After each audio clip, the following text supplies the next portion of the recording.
दोस्तों और साथियों नमस्कार। दोस्तों, अब तक तो बहुत लंबी छुट्टियां बीत गई कोर्ट की, और अब आने वाले समय में हमारे मैटर की सुनवाई होनी है 11 तारीख को। 11 तारीख को सुनवाई संभव है, इसलिए हम बोल रहे हैं क्योंकि फ्रेश केसों की काफ़ी अधिकता है। फिर भी हमारा एडिशनल में टॉप 10 में लगा हुआ है, तो हम लोग केस को मेंशन कराएंगे। हमारी पूरी टीम वहाँ पे मौजूद रहेगी और हम केस को मेंशन कराएंगे, और मेंशन करवाने के बाद में उस पर सुनवाई जरूर करवाएंगे। इधर आप लोग देख रहे होंगे कि तमाम शिक्षा मित्र साथी या तमाम बीटीसी के साथी जो मतलब 69,000 शिक्षक भर्ती में अपनी जगह नहीं बना पाए या 90-97 की क्राइटेरिया को नहीं पार कर पाए, वे अब पूरी तरीके से एकदम से लामबंद हो गए हैं बीएड को बाहर कराने के लिए। कि जो 69,000 शिक्षक भर्ती में जो चयनित बीएड हैं 97, 90-97 पास, या जो इस प्रक्रिया में अभी शामिल है, जैसे हम लोग हैं, अब हम लोगों का चयन नहीं हो पाया, लेकिन हम लोगों का ग्रीवांस प्रभावित हुआ है, तो हम लोग उस लाइन में हैं कि आने वाले समय में हमें नियुक्ति मिल सकती है। तो हम लोगों के खिलाफ कुल मिला के इन लोगों की याचिकाएं, कई सारी याचिकाएं पड़ी हुई हैं। एक मतलब सुप्रीम कोर्ट में 2 याचिकाएं पड़ी हुई हैं। एक तो मॉडिफिकेशन की याचिका है जो बीएसटीसी वालों ने डाल रखी है, और एक और गुड्डू सिंह की याचिका है सुप्रीम कोर्ट में सीधे बीएड को चैलेंज करते हुए कि 69,000 में बीएड किस तरीके से शामिल हुआ, और इससे अगर शामिल भी हो गया है तो इन्हें बाहर किया जाए।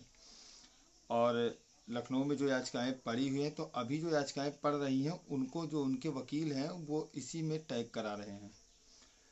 जो डबल आरक्षण मैटर है और आरक्षण का जो मैटर है उस मैटर में टैग कराते जा रहे हैं महेंद्र पाल वाली में। लेकिन जब 11 तारीख को सुनवाई होगी तो हम लोग इसका विरोध करेंगे, ठीक है। जिसको लड़ना हो जाके सुप्रीम कोर्ट लड़े, और चूंकि यहाँ पे डबल आरक्षण का मैटर चल रहा है तो यहाँ पर केवल उसी मैटर से संबंधित सुनवाई होगी। टेट और एटीआरई से ही संबंधित सुनवाई हो पाएगी, और उससे इतर दूसरी सुनवाई हम नहीं होने देंगे, ठीक है। और अगर ज़्यादा लोग 3-5 करेंगे तो भाई सबका अधिकार है लड़ना, हम किसी को अधिकारों से किसी के वंचित नहीं कर सकते हैं, लेकिन हम लोगों का भी अधिकार है लड़ना। हम लोग भी सुपर टेट पास हैं। एक ऐसे लोग जो इंटर पास होकर हम लोग के खिलाफ लड़ रहे हैं कि इनको बाहर किया जाए, ये अप्रशिक्षित हैं, इनका प्रशिक्षण गैर कानूनी है, ये है वो है, दुनिया भर की बातें कर रहे हैं। तो आने वाली भर्ती के बारे में हम नहीं बता सकते कि आने वाली भर्ती में हमें शामिल होना है कि नहीं होना, चूंकि आर्डर सुप्रीम कोर्ट का है। लेकिन इस भर्ती में 69,000 भर्ती में पूरी तरीके से हमारे हित जुड़े हुए हैं, ठीक है। तो हम अगर कोई हम लोगों के ऊपर अटैक करेगा तो हम भी उसके ऊपर अटैक करेंगे, और मिलजुल के अटैक करना होगा सबको। क्योंकि यहाँ पर एक लोग वे हैं जो 10,000 रुपये सैलरी पा रहे हैं, और उसके बाद में वे 90-97, अभी सरकार ने देख लिया कि 90-97 नंबर नहीं पार कर पाए। 1,37,000 पदों को 2 ही बार में भरना था। सुप्रीम कोर्ट ने नहीं कहा था कि 1,37,000 पदों को भरने के बाद भी इनको रखे रहना। तो आप आगे कंटिन्यू कैसे कर रहे हैं, इसके खिलाफ भी हम लोगों को, देखिए बीएड से लड़ना आसान नहीं है, ठीक है। हम बीएड अभ्यर्थी हैं और हम लोग केवल योग्यता के बल पे ही लड़ते हैं। योग्यता की लड़ाई है। मान लिया सुप्रीम कोर्ट ने हमारे खिलाफ फैसला दिया तो वो आने वाली भर्तियों के लिए होगा। हम ठीक है, आगे आने वाली भर्तियों में देखा जाएगा, लेकिन फिलहाल 69,000 भर्ती में अगर कोई ये सोचता है कि बीएड वालों को बाहर कर देंगे तो ये उसके लिए नाको चने चबाने जैसा होगा। और बहुत सारे ऐसे आर्डर्स हैं कि जो पहले से भर्तियां चल रही हैं उसमें चूंकि अभ्यर्थियों की कोई गलती नहीं है, तो जो पहले से भर्तियां चल रही हैं उसमें मतलब कोई फर्क नहीं पड़ने वाला है। और कुछ साथी ये बोल रहे हैं कि सरकार हमारे लिए एक मसौदा लाएगी संसद का विशेष सत्र बुला के, तो ऐसा कुछ नहीं है। हमने लगभग पता ही कर रखा है कि अभी फ़िलहाल बीएड मुद्दे पे अगले 4 से 5 सालों तक सरकार न्यूट्रल रहेगी, अब सभी लोग अंधेरे में हम लोग हैं, और चूंकि बीएड अभ्यर्थियों की भी काफ़ी गलती है, ये मतलब एक ट्वीट को रीट्वीट तक नहीं करना चाहते हैं, ना कोई सोशल मीडिया में बातें करना चाहते हैं।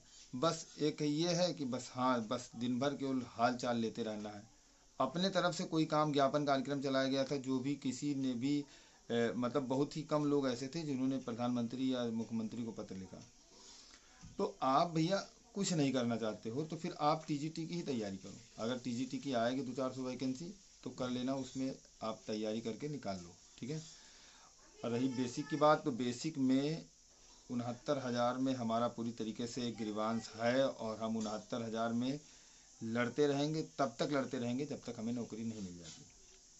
और जो लोग हम लोगों के खिलाफ में आ रहे हैं कि बीएड को बाहर करवाना है, बीएड को हम रहने नहीं देंगे इसमें, तो हम भी उनको बाहर करवाने का दम रखते हैं। हम लोग 90-97 पास लोग हैं। अगर सरकार को 10,000 सैलरी देनी है मानदेय पे तो हमको दे सरकार। हम 90-97 पास लोग हैं, उनको सैलरी क्यों दे रही है सरकार जो इंटर पास लोग हैं और जो 40-45% नंबर भी ना ला सके 68,500 भर्ती में। तो अगर कोई हमारे पीछे पड़ेगा तो हम लोग भी उनके पीछे पड़ेंगे। और चूंकि अगर सरकार बताए कि 1,37,000 भर्ती पूरी हो चुकी है, तो 1,37,000 भर्ती पूरी हो चुकी है तो आपकी जगह कहाँ बन रही है भाई? 1,37,000 जब भर्ती पूरी हो गई तो आपकी जगह, आप तो यहाँ पे आए हमको बाहर करवाने, ठीक है, आप 69,000 में हमको बाहर करवा दिए थी, कोई बात नहीं है, लेकिन आपकी जगह अब कहाँ है विद्यालयों में? वो तो सरकार रखी है, लेकिन जो सुप्रीम कोर्ट का ऑर्डर था कि 2 भर्तियों में 25% वेटेज, 25 अंक का वेटेज दे के और इनको समाहित किया जाए, उसके बाद में आपका कोई ग्रीवांस नहीं है, आपका कोई आधार नहीं है, आपका कोई लोकस नहीं है। और रही बात हमारे साथियों की, तो हमारे साथी एकदम से ये जान लें कि हर हाल में लड़ाई हर स्तर पे हम लोग लड़ेंगे, क्योंकि अभी सारा मामला ठंडा हुआ है, क्योंकि सारे मामले कोर्ट में हैं और कोर्ट की सुनवाई पर किसी का कोई अधिकार नहीं है। कोर्ट जब चाहे तब डेट देती है। और मुझे लगता है, जहाँ तक मेरा विचार ये है कि विवेक चौधरी सर की बेंच इस केस को नहीं सुन पाएगी और आने वाले समय में बेंच बदल जाएगी। हम लोग ईश्वर से प्रार्थना करते हैं कि कोई ऐसी बेंच आ जाए जो जैसे ओपी शुक्ला सर थे, कि प्रॉपर सुनवाई करके इस केस को निस्तारित कर दे, और वही जज इसको निस्तारित कर पाएंगे जो इसमें इंटरेस्टेड होंगे। थोड़ा सा हम लोग इंटरेस्ट देख लेते हैं कि कौन से जज का इंटरेस्ट है। जो जज इंटरेस्टेड होते हैं कहते हैं लाओ हाथ देखें, बड़े बहुत सारे वकीलों का जमावड़ा हुआ है, बहुत इंटरेस्टेड मैटर है और काफ़ी मतलब उसमें वो इंटरटेन करते हैं।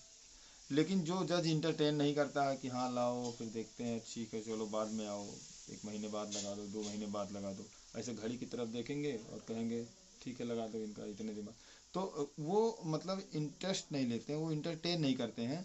तो कुल मिला के मान के चलिए कि वो उस पर कोई फैसला दे नहीं पाएंगे, ठीक है।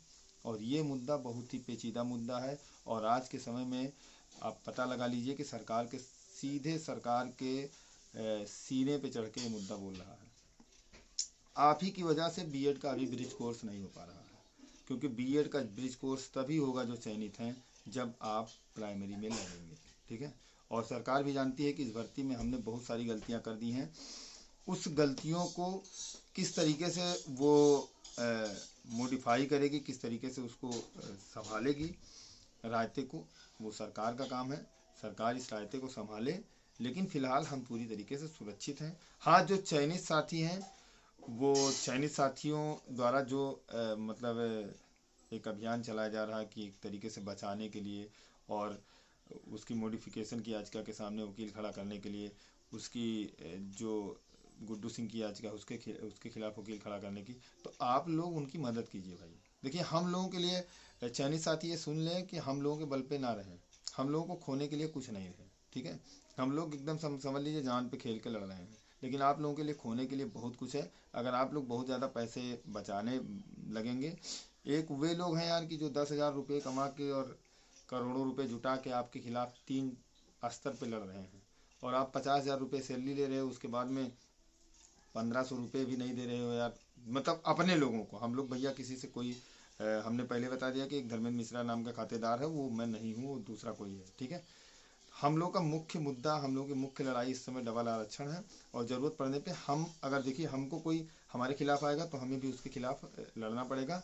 और चूंकि अब सारे लोग, जितने भी टीमें थी जो बोलते हैं कि पुरानी लीगल टीम और तमाम टीमें, वे मतलब एक तरीके से वो जो नौकरी कर रहे हैं उनको एक तरीके से डर भी है सरकार से, और वे उतना समय नहीं दे पाएंगे। तो आने वाले समय में हमारी टीम आगे बढ़ के लड़ाई करेगी इस मुद्दे पे। लेकिन फिलहाल हमारा पूरा ध्यान इस समय ओवरलैपिंग मैटर पे है, और ओवरलैपिंग में हम लोग एटीआरई जीत चुके हैं। टेट को भी जीतने का पूरा हमारा दमखम है, और हम टेट को भी जीतेंगे। लेकिन हमारे लिए एक रास्ता और भी खुला हुआ है कि अगर कोई टीम, अगर सरकार हमारे साथ बार्गेनिंग करती है, अगर हमारे साथ कोई मीडिएशन का काम, मीडिएशन को आगे बढ़ाती है, तो हम मीडिएट कर लेंगे। ठीक है, हमें ये दिक्कत नहीं है। अगर हमको यार, हमको हमारे 600 लोगों को नौकरी मिल जाए और सामने 60,000 लोगों को नौकरी दे दे कोई, हमको कोई तकलीफ नहीं है। लेकिन जो हमारा लक्ष्य है उस लक्ष्य को हम हासिल जरूर करेंगे। दोस्तों, वीडियो लंबा हो रहा है, फिर आगे आप लोगों को 11 तारीख को हम लोग सुप्रीम कोर्ट से ही लाइव रहेंगे, हाई कोर्ट से। धन्यवाद दोस्तों, नमस्कार, जय श्री राम, जय हिंद।